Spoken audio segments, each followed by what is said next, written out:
ஒட்டகம். முத்துலிங்கம் அவர்கள் எழுதிய சிறுகதை. சோமாலிய பெண்கள் அப்படித்தான். உலகத்தை பிரட்டி போட்டாலும் மாறமாட்டார்கள். அவசரமில்லாத நடை. ஒரு காலை ஊன்றி மறு காலை நிதானமாக வைத்து நடப்பார்கள். மைமூனும் அப்படித்தான் நடந்து கொண்டிருந்தாள். கபில நிறம், நீள்வட்ட முகம், உயர்ந்த கழுத்து, ஒட்டகம் போல நடை உரசி உரசி வந்து கொண்டிருந்தாள். அவள் முக்காடு போட்டிருந்தாள். அந்த துணி தலையை சுற்றிலும் மறைத்து மார்பு வழியாக வந்து முதுகிலே சென்று மறைந்தது. அவள் தலைமயிரை பற்றி அறியும் ஆவலையும் அது தூண்டிவிட்டது. அவள் முதுகிலே வெறுமையான தண்ணீர் குடம் ஒன்று தொங்கியது. காட்டு புல்லினாலும் நாரினாலும் இறுக்கி பின்னி செய்தது. பள்ளி பிள்ளைகளைப் போல அவள் அதை முதுகிலே கட்டி கொண்டிருந்தாள். அது முதுகோடு ஒட்டி கொண்டு அவளுக்கு வழித்துணையாக வந்து கொண்டிருந்தது. அவள் 8 மைல் தூரம் போய் தண்ணீர் பிடித்து வர வேண்டும். போக வர 16 மைல்கள். ஏதோ மேய்ச்சலுக்கு போவது போல நித்திய நியமமாக அவள் அதை செய்து கொண்டிருந்தாள். இன்று அவள் வேண்டுமென்றே கொஞ்சம் தாமதமாக வந்திருந்தாள். அவள் சிநேகிதிகள் முன்பே போய்விட்டார்கள். வழிநெடுக அகேஷியா முள் மரங்கள், ஆள் உயர கத்தாழைகள், உயரமற்ற புதர் மரங்கள், பயந்த சுபாவம் கொண்ட பறவைகள். மைமுன் தன் பாதையை அந்த வழியில்லாத காட்டில் லகுவாக கண்டுபிடித்து நடந்து கொண்டிருந்தாள். வழக்கம் போல அதிகாலையில் ஹைனாவின் கூவல் அவளை எழுப்பிவிட்டது. களிமண்ணினாலும் மெல்லிய மரத்தடிகளினாலும் கட்டிய வீடு அது.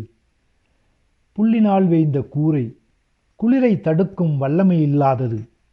அந்த காலை குளிரில் ஒட்டகத்தின் ரோமத்தில் செய்த சௌகரிய குறைவான பாயில் கண்களை விழிக்காமல் சுருண்டு படுப்பதற்கு அவளுக்கு மிகுந்த ஆசையாக இருக்கும். ஆனால் ஹைனா முதலாவது எதிரி என்றால் அவளுடைய தாயார் இரண்டாவது எதிரி. மைமுன் எழும்பும் வரை அவள் தாயார் காயம்பட்ட விலங்கு போல கத்தியபடியே இருப்பாள். இந்த காலை நேரத்து சுகத்தை தினமும் இப்படி கெடுப்பது மைமூனுக்கு மகா கொடூரமாகப்பட்டது. தண்ணீருக்காக இந்த அலைச்சல் பட வேண்டியிருந்தது. அவள் தாயாருக்கு கூட அவள் படும் இம்சை புரியவில்லை. இதில் மைமுனுக்கு நிறைய வருத்தம். அவள் தகப்பனார் நூர் அந்த ஊர் குடித்தலைவர் நபதூன். அவரிடம் ஆடுகள், மாடுகள், ஒட்டகங்கள் என்று எல்லாம் இருந்தன. பொதி சுமப்பதற்கு கழுதைகள் கூட நிறைய இருந்தன. பளபளவென்று விடியும் முன்பாகவே அவையெல்லாம் மேய்ச்சலுக்கு போய்விடும். ஒரு கழுதையை அனுப்பி தண்ணீர் பானைகளை நிரப்பி வந்தால் அவளுக்கு வேலை மிச்சம். அப்படித்தான் சால்மா வீட்டில் செய்கிறார்கள். கழுதைகளை அனுப்பி வைக்கும்படி அவள் தாயார் அடிக்கடி கேட்டுக்கொள்வாள். ஆனால் மைமுனின் தகப்பனார் மிக கவனமாக அதை மறந்து விடுவார். அவருக்கு 2 மனைவிகள். அவருடைய மேய்ச்சல் வட்டம் 50 மைல் தூரம் இருக்கும். அந்த எல்லைக்கு மந்தை மேய்ச்சலுக்கு போகும்போது அவர் அங்கேயே 2வது மனைவியோடு தங்கிவிடுவார்.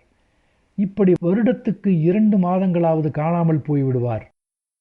மதியம் 2 மணி ஆகிவிட்டதென்றால் நூர் அகேஷியா மரத்தை தேடி வந்து விடுவார்.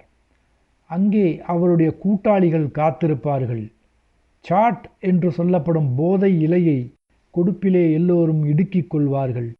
அந்த சாறு தொண்டையிலே இறங்க இறங்க அவர்கள் மேலே மேலே போய் மிதப்பார்கள். இந்த நேரத்தில் சொமாலியாவில் எல்லா ஆண்களும் அப்படித்தான் இருப்பார்கள். பின் மதியத்தில் தொடங்கி இரவு படுக்கப் போகும் வரைக்கும் இது தொடரும். உள் சுவாசம் வெளி சுவாசம் என்று விட்டபடி கைகால்களை பரப்பி அவர்கள் இந்த போதை சாம்ராஜ்யத்தில் தங்களை மறந்து சஞ்சரிப்பார்கள். ஐநா சிரகம் இப்படித்தான் ஒரு சாயங்கால வேளையில் அவர்களிடம் வந்தது. நூறும் ஊர் மூப்பர்களும் அப்போது சாட் போதையில் இருந்தார்கள். ஐநா ஊழியர்கள் ஒவ்வொரு கிராமமாக வந்து அவர்கள் தேவைகளை விசாரித்து கொண்டிருந்தார்கள்.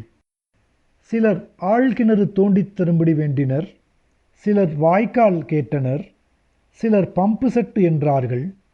இவர்களுடைய முறை வந்தது. பெண்கள் ஆழ்கிணறு வேண்டுமென்று கெஞ்சினர். ஆனால் ஊர் பெரியவர்கள் கூடி மசூதி ஒன்று கட்டித்தரும்படி கேட்டார்கள். அவ்வளவு பண வசதி இந்த கிராமத்துக்கு ஒதுக்கப்படவில்லை. நீ மசூதியை கட்டித்தா, மீதியை அல்லாஹ் பார்த்து கொள்வார் என்று ஊர் மக்கள் சார்பாக நூர் அடித்துச் சொல்லிவிட்டார். வாழ்க்கையில் அவர் செய்த மிகச்சிறந்த பிழை இதுதான். அந்த ஊழியர்கள் நெடுஞ்சான்கடையாக விழுந்து இவர்கள் சொல்வதை ஏற்பார்கள் என்று நினைத்தார்.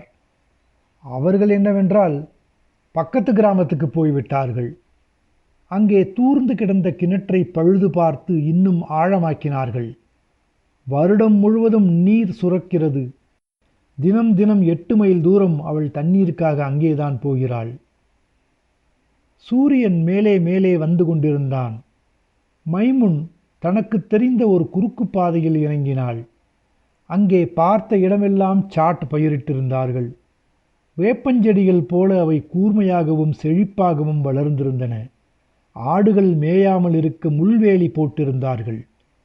ஆடுகள் மேய்ந்தால் அவை வேறு போதையில் துள்ளித் திரிந்து கலகம் விளைவிக்கும். வழியிலே ஒட்டகம் ஒன்று முன்னம் கால்கள் இரண்டையும் மடித்து தொழுகையில் இருப்பது போல படுத்திருந்தது. உணவும் உடையும் உறைவிடமும் தருவது. அதனுடைய கழுத்து ஆடாமல் அசையாமல் மிதந்து கொண்டு நின்றது. அண்ணாந்து பார்த்தாள். நதி நகர்வது போல கண்ணுக்கு தெரியாமல் ஒரு உருண்டை அதனுடைய கழுத்தில் மேலே ஏறிக்கொண்டிருந்தது. பெண் ஒட்டகம். இடது செவியின் நுனி வெட்டப்பட்டு இருந்தது. அதற்கு முன் நின்று மரியாதை செய்ய வேண்டும் போல தோன்றியது. அப்படியே நின்று செய்தாள். அந்த மரத்தை கடக்கும்போது அவளுடைய இதயம் கொஞ்சம் வேகமாக அடித்து கொள்ளும். அது ஒரு குர்ரா மரம், பெரிய நிழல் தரும் மரம். ஒட்டகத்தின் தடித்த உதடுகளுக்கு எட்டாத உயரத்தில் அது படர்ந்திருந்தது. கனகாலமாக இந்த இடத்தில் ஒரு தாயின் எலும்புக்கூடும் ஒரு குழந்தையின் எலும்புக்கூடும் கிடந்தன. தாயின் எலும்புக்கூட்டை இப்பொழுதெல்லாம் காணவில்லை. பிள்ளையின் எலும்புக்கூடு மாத்திரம் எஞ்சி கிடந்தது. இந்த எலும்புக்கூடுகளின் கதை ஊரில் எல்லோருக்கும் தெரிந்திருந்தது. 4 வருடத்திற்கு முன்பு மழை இல்லை, பயங்கரமான வறட்சி. தண்ணீர் நிலைகள் எல்லாம் வற்றிவிட்டன. இந்த தாயும் கைக்குழந்தையும் குடிக்க தண்ணீர் தேடி அலைந்தார்கள். 10 மைலுக்கு அப்பால் ஒரு ஆழ் கிணறு இருந்தது. அங்கே தண்ணீர் கிடைக்கலாம் என்று அவ்வளவு தூரம் நடந்து வந்தார்கள். அங்கே வந்து பார்த்தால் அதிலும் தண்ணீர் இல்லை. என்ன செய்வதென்று தெரியாமல் வந்த வழியே திரும்பினார்கள். மேலிட்ட இந்த குர்ரா மரத்தின் நிழலில் தங்கினார்கள். யார் முதலில் இறந்தது என்று தெரியவில்லை. முதலில் குழந்தை போயிருக்கலாம். அழுது அழுது தாய் பிறகு உயிரை விட்டிருப்பாள். ஒருவேளை தாய் முதலில் இறந்து பிறகு பிள்ளை செத்திருக்கலாம். அந்த குழந்தை தாயை பிடித்து இழுத்து இழுத்து அழுது களைத்து போய் இறந்திருக்கலாம். மைமுன் கிட்ட வந்து அந்த குழந்தையின் எலும்புக்கூட்டை பார்த்தாள். பெண் குழந்தையா ஆண் குழந்தையா என்று தெரியவில்லை. உள்ளங்கையில் அடங்கும் அந்த சிறிய மண்டை ஓட்டில் ஒரு சிறிய துணி ஒட்டி கொண்டு இருந்தது. அது பூ போட்ட துணி போல தெரிந்தது.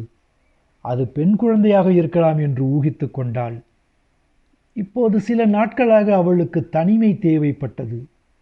அதுதான் அமீனாவை முன்னாலே போகவிட்டு இவள் பின்னாலே வந்து கொண்டிருந்தாள். தனிமையில் சிந்திப்பதற்கு அவளிடம் நிறைய சங்கதிகள் இருந்தன. இந்த யோசனையில் பெரும் இடத்தை அலிசாலா பிடித்து கொண்டிருந்தான்.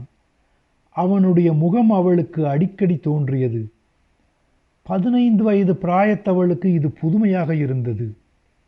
மைமுன் என்றால் வசப்படுத்தியவள் என்று அர்த்தம். இப்படி அவள் தன் எதிர்காலத்தை வசப்படுத்தும் எண்ணத்தில் தனிமையில் நடந்து கொண்டிருந்தாள். அதே நேரத்தில் மைமுனின் தகப்பனார் அவளுடைய தலைவிதியை நிர்ணயிக்கும் ஒரு காரியத்தில் இறங்கியிருந்தார். அது அவளுக்கு தெரியாது. பளபளவென்று மின்னும் நாள் அது. தூரத்திலே ஒரு ஒட்டக கூட்டம். அவன் வந்து கொண்டிருந்தான். வெள்ளையாக ஈமா துணியில் ஒரு தலைப்பா, கையிலே ஒட்டக குச்சி.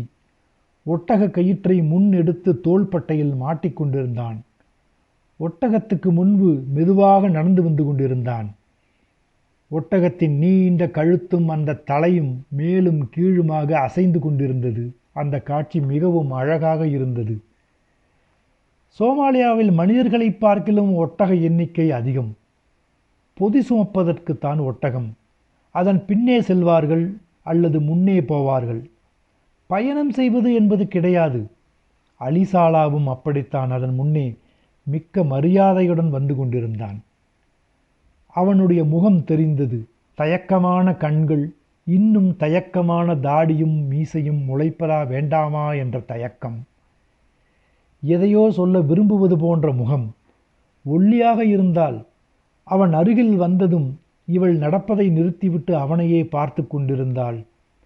அவளுடைய இருதயம் ஓரளவு வேகம் கூடியது. அது விவகாரமான ஒட்டகம். அவர்கள் சம்பாஷணையில் குறுக்கிடாமல் நின்றது. ஒரு 100 வருடங்கள் அப்படியே நிற்கப் போவது போன்ற ஆயத்தங்களுடன் கால்களை அகட்டி வைத்து கழுத்தை உயர்த்தி நின்றது. அஸ்ஸலாம் அலைக்கும். அலைக்கும் சலாம். சமாதானம் உண்டாகட்டும். சமாதானம் உண்டாகட்டும். நான் உன்னை பார்க்கிறேன். நான் உன்னை பார்க்கிறேன். புதினங்கள் உண்டா? புதினங்கள் அநேகம்.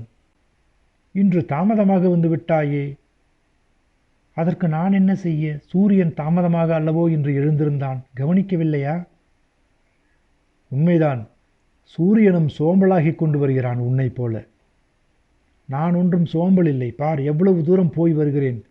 ஒரு ஹான் தண்ணீர் சுமக்கிறேன். உன்னை போல ஒட்டகத்துக்கு முன்னே கைவீசி கொண்டு நடக்கிறேனா? முகம் பார்த்து பதில் சொன்னாள். வலது கையை இடது இடுப்பில் வைத்து ஒரு காலில் சரிந்து நின்றாள். மற்ற கை மொட்டாக்கு துணியை நளினமாக பிடித்தபடி இருந்தது. அப்போது அவள் மந்தையில் எதையோ பார்த்து அருண்டாள். அவள் கண்களில் ஒரு புதுவிதமான இரக்கம் தெரிந்தது. மறுபடியும் அந்த ஒட்டகக்குட்டியை கட்டி போட்டு விட்டாயே. அந்த மந்தையிலே ஒரு சின்ன ஒட்டகம் அடிக்கடி மந்தையை விட்டு ஓடிவிடும். அதன் முன்னங்கால்களை இணைத்து இடைவெளி விட்டு ஒரு கட்டு. அந்த குட்டி கால்களை தடக் தடக் என்ற சிரமத்துடன் எடுத்து வைத்து மந்தையுடன் சேர்ந்து கொண்டிருந்தது. நான் என்ன செய்ய? அது பொல்லாத குட்டி. எப்பவும் ஓடிக்கொண்டே இருக்கிறது. அதை பார்ப்பதற்கு எனக்கு நேரம் போதாது. இன்னொரு ஆள் தேவை. நீ வந்துவிடு. அதை பிறகு பார்க்கலாம். இப்போ அவிழ்த்து விடு. அவள் குரல் சினுங்கலாகவும் இருந்தது, அதிகாரமாகவும் இருந்தது. அலிசாலாவின் மனது இளகிவிட்டது. உனக்காக செய்கிறேன் என்று சைகையால் காட்டியபடி அதன் கால்களை அவிழ்த்து விட்டான். அந்த குட்டி கால்களை உதறி துள்ளி தன் சந்தோஷத்தை காட்டிக்கொண்டது. அவள் அறியா சிறுமியாயிருந்த காலத்தில் ஒட்டக கூட்டத்தோடு திரிவாள். பொதி ஏற்றும்போது அவர்கள் பாடுவார்கள். ஒவ்வொரு பொதிக்கும் ஒவ்வொரு பாட்டு. ஒட்டகத்தை ஏமாற்றும் பாட்டு, சிறுமிகளின் பாட்டு. ஒட்டகமே ஒட்டகமே என்னாசை ஒட்டகமே, இந்த விறகு கட்டை மாத்திரம் சுமந்து வருவாயா, உனக்கு நிறைய புல்லுக்கட்டு தருவேன். ஒட்டகமே ஒட்டகமே என்னாசை ஒட்டகமே, இந்த கூரை முகட்டை மாத்திரம் சுமந்து வருவாயா, உனக்கு நிறைய தண்ணீர் தருவேன். ஒட்டகமே ஒட்டகமே என் ஆசை ஒட்டகமே, என் படுக்கைகளை மாத்திரம் சுமந்து வருவாயா, உனக்கு முதுகு தேய்த்து விடுவேன். ஒட்டகமே ஒட்டகமே என் ஆசை ஒட்டகமே, என் ராஜகுமாரனை மாத்திரம் சுமந்து வருவாயா, உனக்கு கட்டி முத்தம் கொடுப்பேன். இந்த காட்சி வரிகள் அவளாகவே சேர்த்து கொண்டது. அடிக்கடி அவள் இந்த பாடலை பாடுவாள். தனிமையில் இருக்கும்போது கடைசி வரிகளை உரத்து சொல்லுவாள். அது அவள் காதுகளுக்கு கேட்க இனிமையாக இருக்கும். அலிசாலா வேறு பிரிவைச் சேர்ந்தவன். அவன் வந்து பெண் கேட்டால் அவள் தகப்பனார் நிச்சயமாக சம்மதிப்பார். வேறு பிரிவில் பெண் எடுப்பது அவர்கள் வழக்கம். அந்த இனம் பகைமையை விடுத்து சிநேகமாகிவிடும் என்ற நம்பிக்கை. இவனுடைய பெயர் வீட்டிலே அடிக்கடி பேசப்படுகிறது. இவர்கள் பறவை தின்னிகள் என்ற ஒரு குறை மாத்திரம் இருந்தது. 20 ஒட்டகங்கள் சீர்கொண்டு அலிசாலா வருவதில் சிரமம் இருக்காது என்று எதிர்பார்த்தார்கள். கிணற்றடியில் ஒரே பெண்கள் கூட்டம். பச்சை பசேல் என்று மரங்கள். பார்ப்பதற்கு கவன பூங்கா போன்று குளுமையாக இருந்தது. கிணற்றுக்கட்டிலே அமீனா சாய்ந்தபடி காணப்பட்டாள். தொடையிலே ஒரு கை தொட்டுக்கொண்டு இருந்தது. மற்ற காலை ஒய்யாரமாக விசிறியபடி இருந்தாள். மைமுன் முக்காட்டை எடுத்து விட்டாள். அவளுடைய சிகை வசீகரத்தன்மையுடன் இருந்தது. கைகளை விட்டு அவற்றை களைந்து காற்றை வெளியே விட்டாள். தண்ணீரை முகத்தில் அடித்து ஆசை தீர பருகிக் கொண்டாள். அவள் கண்கள் பிரகாசமாகின. இரு சிநேகிதிகளும் முகத்தை திருப்பிக் கொண்டார்கள். ஒன்றுமே பேசவில்லை. தண்ணீர் குடத்தை எடுத்து முதுகிலே மாட்டுவதற்கு மட்டும் அமீனா உதவி செய்தாள். இருவரும் புறப்பட்டார்கள். குடத்திலிருந்து தண்ணீர் கொஞ்சம் கசிவது போல மைமுனுக்கு பட்டது. அடுத்த நாள் மறக்காமல் பானைக்கு அலச மரத்தின் பிசின் தடவ வேண்டும் என்று நினைத்து கொண்டாள்.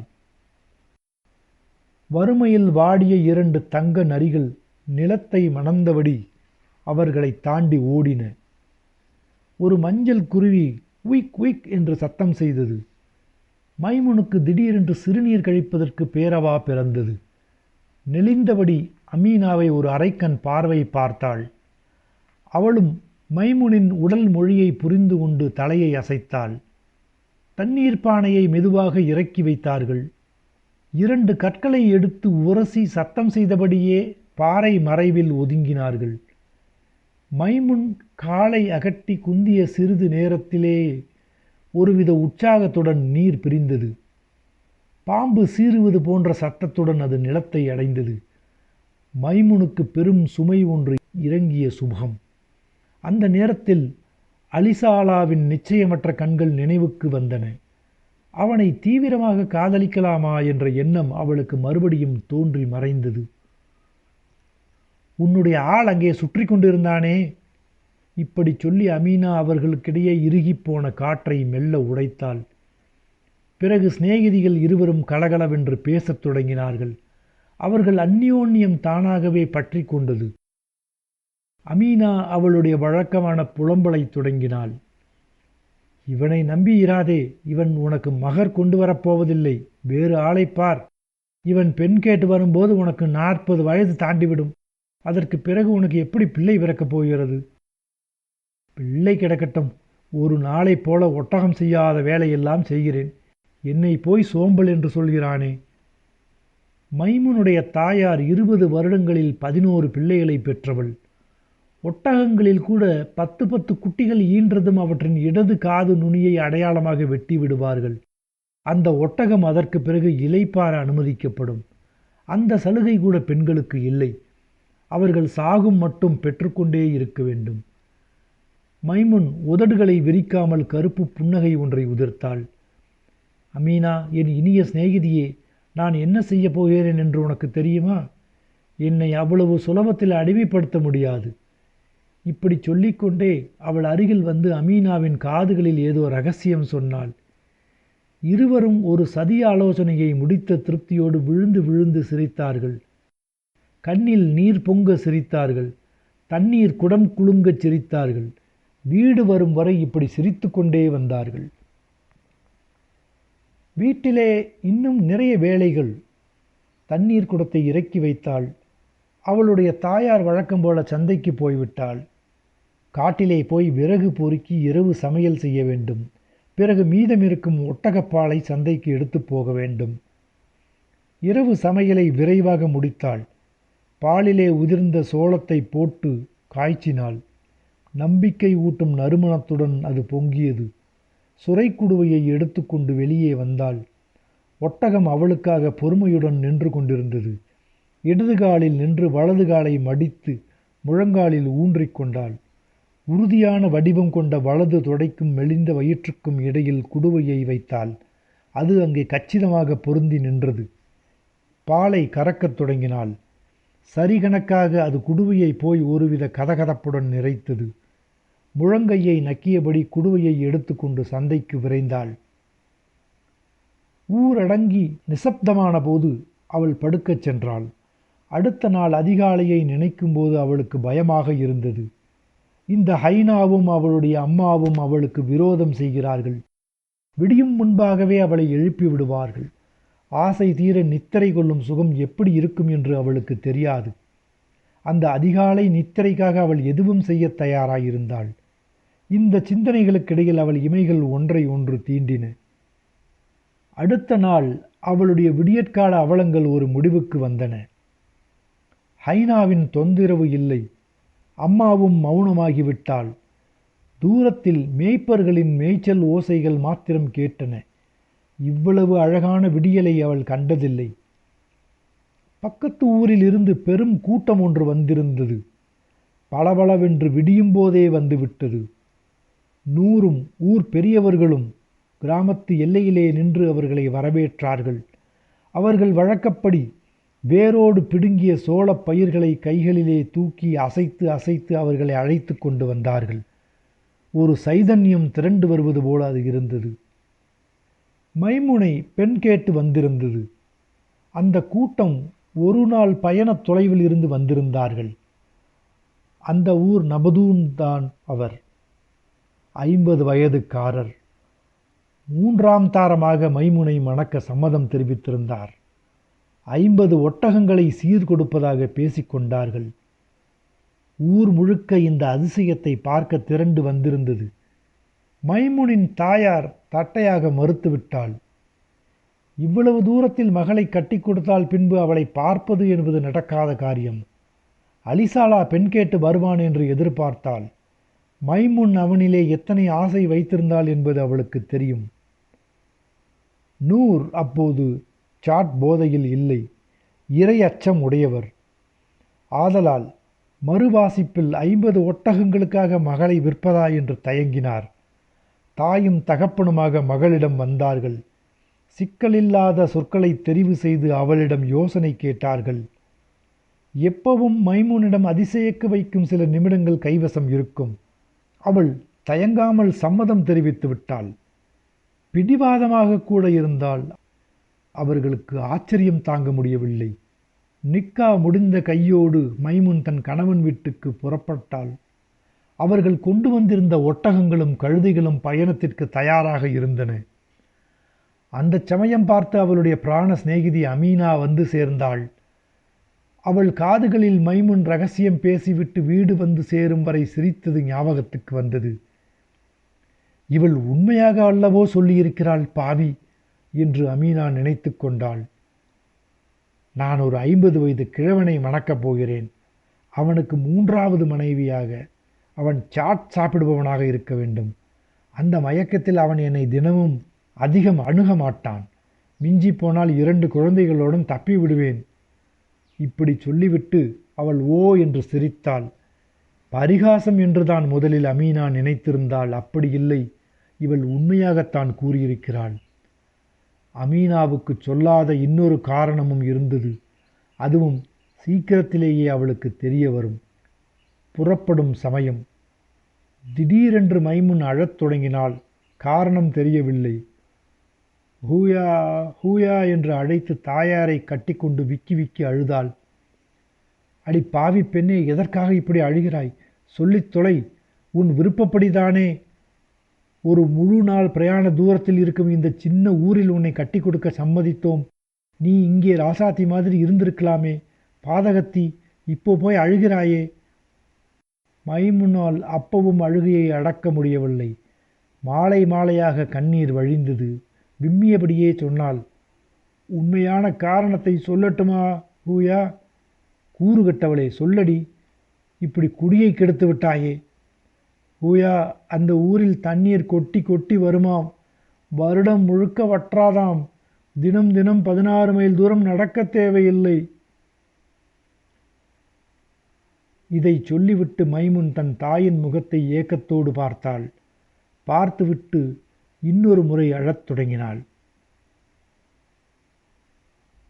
மைமுனின் தகப்பனாருக்கு முதலில் கொஞ்சம் அதிர்ச்சியாகத்தான் இருந்தது. ஆனாலும் தேற்றிக்கொண்டார். ஒரு நாள் பயணம்தானே, மகளை அடிக்கடி பார்க்கலாம் என்று நினைத்தார். ஆனால் அப்போது அவருக்கு தெரியவில்லை அதுதான் அவளை பார்ப்பது கடைசி தடவை என்று. விரைவில் அவரது மனைவி இறந்து போவாள். சாட் போதையில் உடல்நிலை கெட்டு மனம் குலைந்து எஞ்சியிருக்கும் நாட்களை அவர் மற்றவர்கள் தயவில் கழிக்க நேரிடும். அந்த நேரங்களிலெல்லாம் அவள் மைமுனின் சிந்தனையாகவே இருப்பார். ஒருவரும் பார்க்கவில்லை என்ற அந்தரங்கமான சமயத்தில் அவள் அகேஷியா மரத்தின் கீழ் கல்லிலே குந்தியிருப்பது ஞாபகத்துக்கு வரும். ஓர் உடைந்து போன கண்ணாடி துண்டில் முகத்தை பார்த்து தலையை வாரியதையும் அவளாகவே இட்டுக்கட்டிய குழந்தைகள் பாட்டை அவள் குரல் மெல்லியதாக முணுமுணுத்ததும் நினைவுக்கு வரும். ஒட்டகமே ஒட்டகமே என் ஆசை ஒட்டகமே, என் ராஜகுமாரனை மாத்திரம் சுமந்து வருவாயா, உனக்கு கட்டி முத்தம் கொடுப்பேன். அலிசாலாவில் அவள் எவ்வளவு காதல் வைத்திருந்தாள், அவ்வளவையும் ஒரு கணத்தில் தூக்கி எறிந்து விட்டாளே. அதிகாலையில் தண்ணீருக்கு போய் வருவதை அவள் எவ்வளவு தூரம் வெறுத்திருக்க வேண்டும். ஒருவேளை ஐனா சிரகம் கேட்டபோது கிணறு வேண்டும் என்று கூறியிருந்தால் மைமுன் அலிசாலாவை மணமுடித்து அவருடைய ஊரிலேயே தங்கி இருந்திருக்கக்கூடும். வெகு காலத்திற்கு பிறகு அவர் மனதில் இந்த சிந்தனைகள் எல்லாம் திருப்பி திருப்பி ஓடும். ஆனால் அப்போது அவருக்கு அது தெரியவில்லை.